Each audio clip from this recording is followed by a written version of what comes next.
Hello and welcome back to the Oregon Makers channel. This project is unusual because we are starting with the finishing process first, and the reason for that is I want the exposed edges of the plywood to be nice, crisp, and if I do the finish first I can machine the plywood to give me the nice straight edge and not have to worry about sanding finish off the edge of the plywood, which is difficult to do. So I'm prepping the sheet of oak veneer plywood. This is the final grit. Pretty much sand up to 220 and sand in both directions.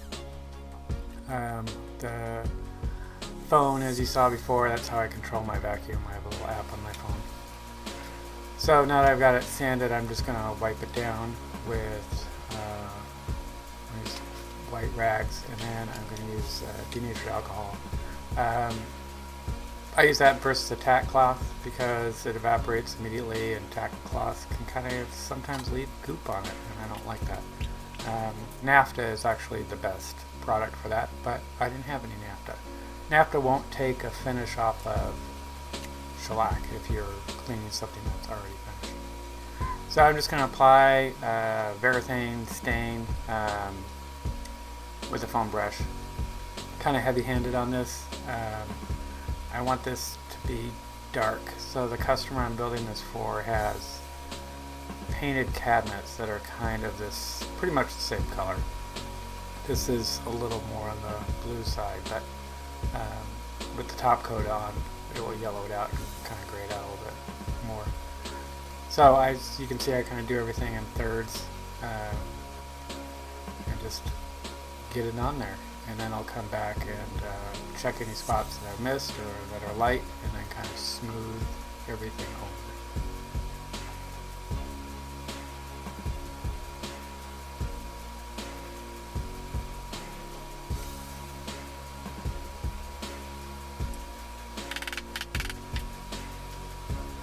And then the most important thing on this stuff is to watch your dry times between applying and removing the finish. So what I want the look to be here is, as you can see in the reflections from the window there, I definitely want the grain to come through, and that's using stain versus paint. But I want just a little bit of the wood tone to come through, and you can kind of see that as I'm taking the finish off.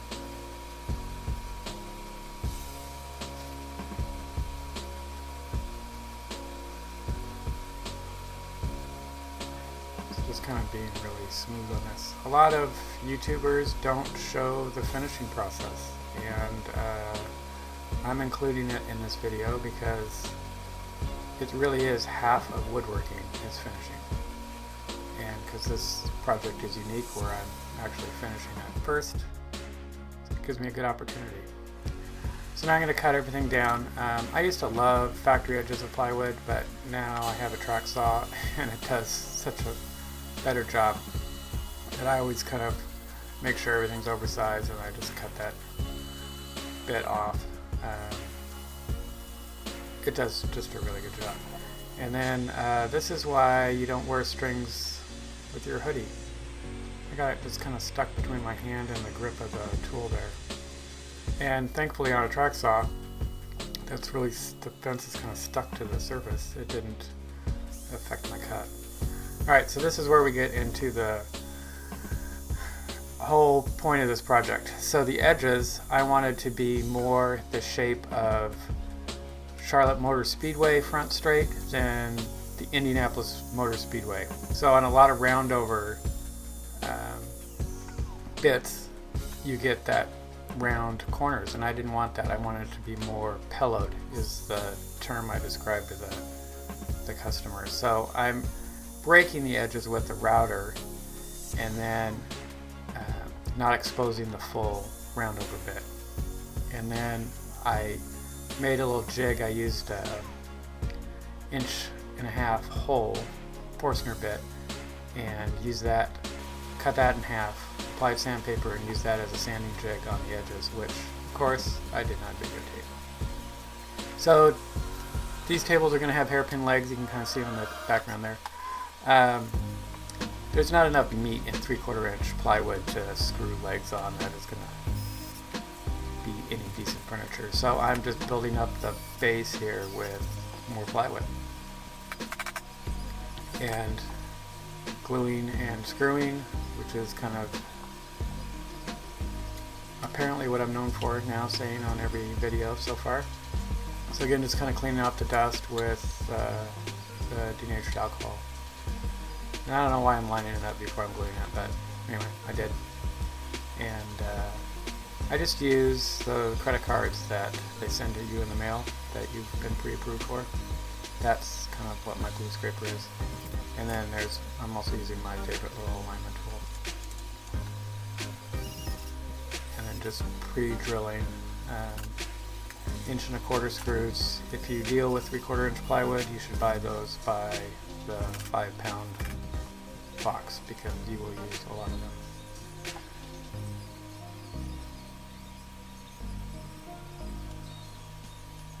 So the bottom only has one coat of poly on it right now, and then I will add more coats later after I get everything together.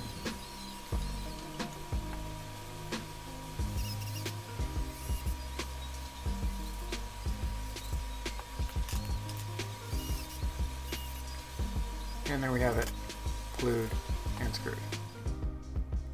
So more finishing to the finishing. So this is kind of what I do.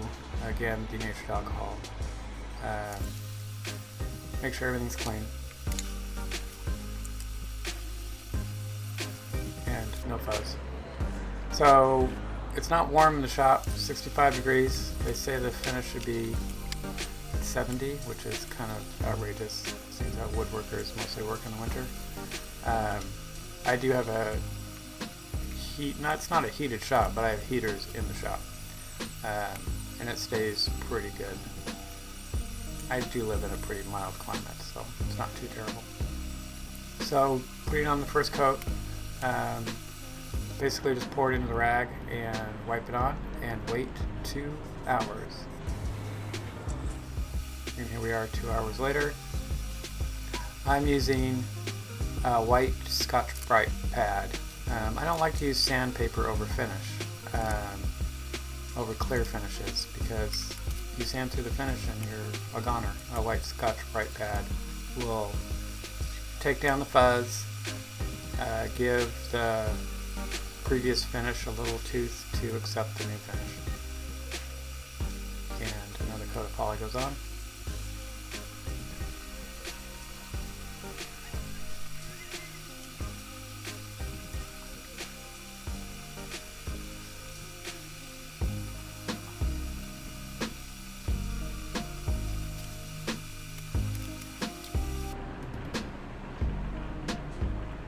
And guess what? We're going to wait another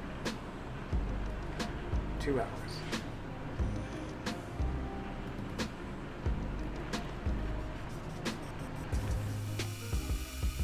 So knocking down it again.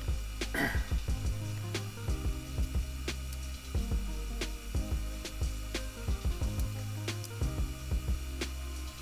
then that's the alcohol.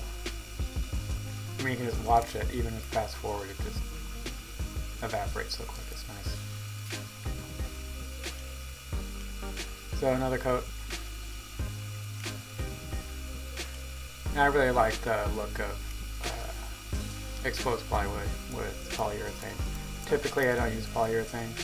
This is going to be a coffee table and a side table to a couch, so it's going to get a fair amount of abuse.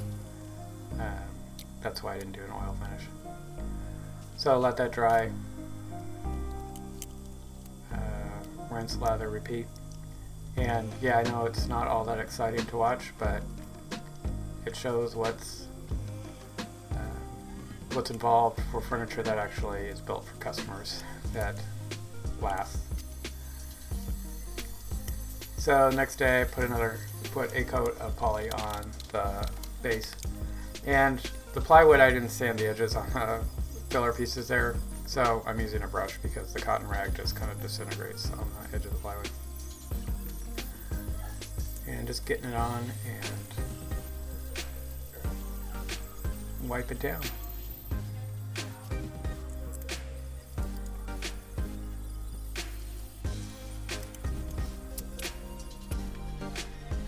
So what I do on all my projects, you probably saw in the ad or on a chair, is I inlay an Oregon State quarter. And that's kind of the process now, a little Forstner bit, epoxy, which is awful smelling, by the way. And I just kind of set the quarter in there, and this one I kind of set at an angle. Usually I line them up.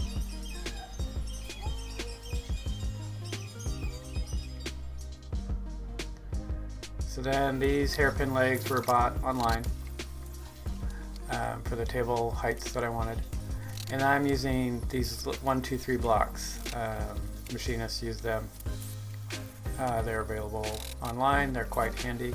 So they're 1 inch high, 2 inches wide, and 3 inches long, and that's how they get their name. And they're threaded, so you can use it for setting up jigs and stuff. But they're nice and handy for squares. You don't have to hold them up; they hold themselves up. So pre-drilling, and the Vicks bit I'm using to kind of center the holes wasn't long enough for the screws I was using, so that's why I'm following up with the blue screwdriver there. And then the other screws were difficult to get in, so they're kind of in there at an angle. So there's the coffee table done. And I'll zoom in on the edge there. It's kind of not rounded over, but kind of eased over was the look I was going for. I just like the blonde, the blue, the black. It's very kind of industrial / mid-century modern mashup there. And then the taller legs on the smaller table. Same technique there.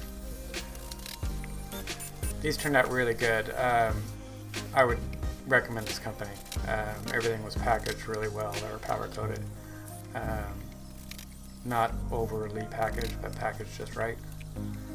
And the legs were all the same size, so when I flip it over on my table, which is a solid core door,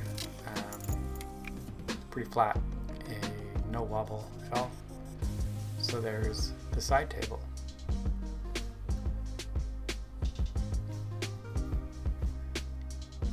I really like how this project turned out.